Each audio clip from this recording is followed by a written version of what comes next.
You're watching BBC News live from London. In the past half hour, France's most prolific paedophile has been sentenced to 20 years in prison.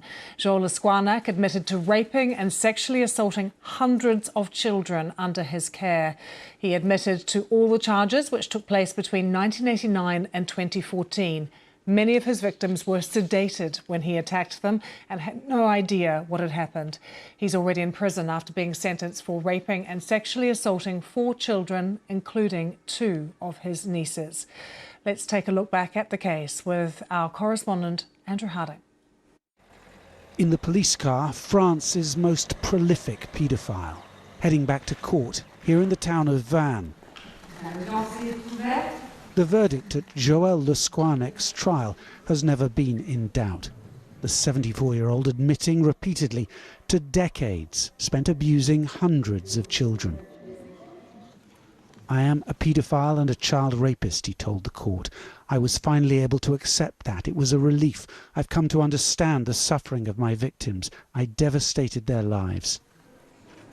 During the trial, the prosecution called the retired surgeon a devil in a white coat. His crimes left some of his 300 or more victims struggling with trauma they barely understood. Today, grown up, many of those victims told us they had no trust in Le Scouarnec's expressions of remorse. I saw no sincerity from him. I just hope he cannot hurt people anymore.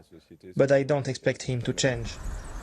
Le Scouarnec spent years raping patients in rural hospitals, but administrators knew as far back as 2005 that he was a paedophile, that he'd watched child abuse online.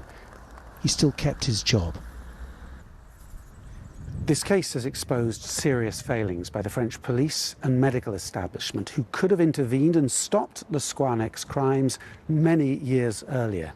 There's also real concern today that the issue of child abuse is still not being taken seriously enough by the French establishment. Last year, Gisèle Pellico drew global attention to the trial of her 50 rapists and to the issue of drug-facilitated rape. By contrast, many of Le Scouarnec's victims feel forgotten.